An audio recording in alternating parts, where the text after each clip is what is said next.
स्वागत है आपका सबसे पहले तो हमारी इस पेशकश में। सवाल मेरा आपसे यही था कि फ़िलहाल मौजूदा समय में क्यों भारत के म्यूचुअल फंड निवेशक विदेशी बाज़ार में पैसे नहीं लगा सकते हैं किसी फंड के ज़रिए? सो कविता, सेबी की एनुअल लिमिट्स हैं फॉर इंटरनेशनल फंड्स। बेसिकली कोई भी इंटरनेशनल फंड्स में इन्वेस्ट करने के लिए सेबी के रेगुलेशंस हैं कि कितना इंडियन म्यूचुअल फंड्स इन्वेस्ट कर सकते हैं इन फंड्स में इंडियन पैसा। तो उसकी लिमिट है एनुअल, क्यूमुलेटिव लिमिट है $7 बिलियन। नौ $7 बिलियन पूरी इंडस्ट्री को अलाउड है to invest in international funds. वो लिमिट ऑलमोस्ट रीच हो चुकी थी इन फरवरी, जिसकी वजह से सेबी को इंस्ट्रक्ट करना पड़ा म्यूचुअल फंड कंपनीज को कि और पैसा नहीं लिया जाए फ्रॉम इन्वेस्टर्स, क्योंकि वो लिमिट के ऊपर अलाउड नहीं है इन्वेस्ट करना। ये लिमिट आरबीआई के साथ कंसल्टेशन में अग्री की जाती है, और जब तक अभी वो लिमिट को एनहांसमेंट नहीं होगा तब तक म्यूचुअल फंड कंपनीज ने नया पैसा लेना बंद कर दिया है। ये लिमिट शायद कुछ अराउंड $6.5 बिलियन रीच हो चुका था। तो इसलिए एक एडवांटेज दिया गया है इन्वेस्टर्स को कि जिसकी एग्जिस्टिंग एसआईपीज रजिस्टर्ड है इन फंड्स में, उनकी इन्वेस्टमेंट्स कंटिन्यू रहेंगी जब तक वो लिमिट रीच नहीं होती है। जब वो लिमिट वहां पे रीच हो जाएगी तो शायद ये एसआईपीज को कुछ टाइम के लिए पॉज किया जाएगा। इनफैक्ट कुछ म्यूचुअल फंड कंपनीज ने ऑलरेडी पॉज किया हुआ है, क्योंकि जो $7 बिलियन लिमिट पूरी इंडस्ट्री के लिए है, वैसे ही हर म्यूचुअल फंड हाउस के लिए भी एक $1 बिलियन की लिमिट है एनुअल, पूरी क्यूमुलेटिव। तो जिसकी लिमिट रीच हो चुकी है उसमें फर्दर इन्वेस्टमेंट्स एसआईपी जरिए भी बंद हो जाएंगी। लेकिन ये टेम्पररी है। ये कुछ वीक्स में, कुछ महीनों में, हम बोल नहीं सकते कब तक अप्रूवल वापस आएगा। लेकिन जब वो आ जाएगा तो ये वापस जैसे नॉर्मल इन्वेस्टमेंट चालू थे वैसे ही वापस चालू हो जाएंगे। तो ये टेम्पररी सस्पेंशन है, ऐसा कोई परमानेंट प्रॉब्लम नहीं है, is how we should look at it. अब हम बात करना चाहते हैं उन तमाम निवेशकों की संतोष जो कि शायद अंतर्राष्ट्रीय बाजार में निवेश करना चाहते हैं, और अगर म्यूचुअल फंड का रास्ता अपनाना है तो अब उनके लिए क्या क्या विकल्प हैं और कैसे कैसे अपने पोर्टफोलियो में डाइवर्सिफिकेशन के लिहाज से, पोर्टफोलियो विस्तार के लिहाज से इसका सहारा ले सकते हैं। सो अभी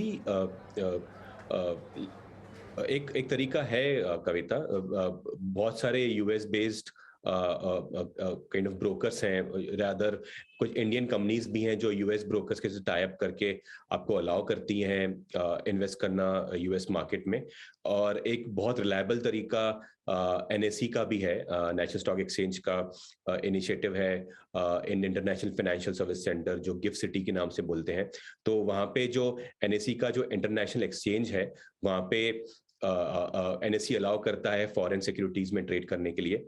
प्राइमरली वो लॉन्च किया गया था फॉरेन इन्वेस्टर्स को और एनआरआई को इन्वेस्ट करने के लिए इन इंडियन मार्केट्स, लेकिन अभी उन्होंने एक इनिशिएटिव किया है कि इंडियन रिटेल इन्वेस्टर्स भी फॉरेन सिक्योरिटीज में इन्वेस्ट कर सकते हैं। तो एक बहुत ही छोटी पहल की है एनएससी आईएफएससी गिफ्ट सेंटर की तरफ से, जिसमें 8 स्टॉक्स लॉन्च किए गए हैं। तो ये 8 स्टॉक्स हैं अमेजॉन, गूगल, मेटा प्लेटफॉर्म्स जाकि मतलब Facebook, Microsoft, couple of more companies उसके अंदर हैं, शायद टेस्ला। तो ये कंपनीज में आप इन्वेस्ट कर सकते हैं by taking advantage of RBI की स्कीम है, लिबरलाइज्ड रेमिटेंस स्कीम, जिसमें आप सालाना $2.5 लाख इन्वेस्ट कर सकते हैं डायरेक्टली डॉलर्स में।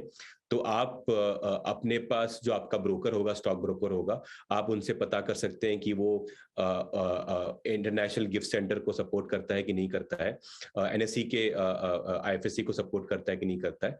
अगर वो सपोर्ट करते हैं तो आप उसमें एक फैसिलिटी का एक काइंड ऑफ अप्लाई कर सकते हैं, अपना अकाउंट खोल सकते हैं और इन शेयर्स में ट्रेड कर सकते हैं in sitting in India.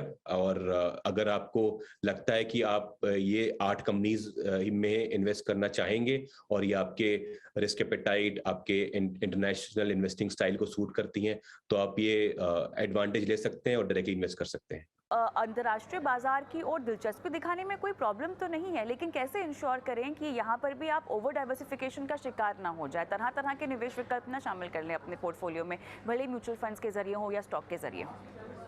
Sure, बहुत इंपॉर्टेंट एस्पेक्ट है कविता। मैं कंप्लीटली एग्री करता हूँ इस चीज़ के ऊपर। सच्चाई ये है कि इंटरनेशनल अलोकेशन एक आपके ऐसे अलोकेशन का पार्ट होना चाहिए। तो आप एक इंडियन इन्वेस्टर हैं तो आप अपनी इंडियन इन्वेस्टमेंट्स को डी रिस्क कर सकते हैं by taking some international exposure.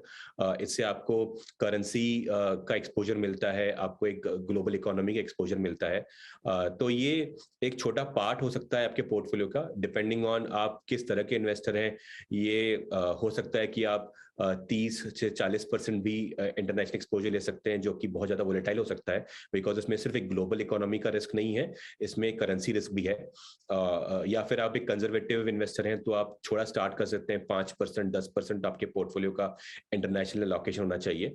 तो आप अपनी लॉन्ग टर्म इन्वेस्टमेंट्स को समझिए कि आपका ऐसा लोकेशन किस तरीके से होना चाहिए, और इसके हिसाब से आप 5 से 30% की रेंज में इंटरनेशनल लोकेशन ले सकते हैं पोर्टफोलियो में।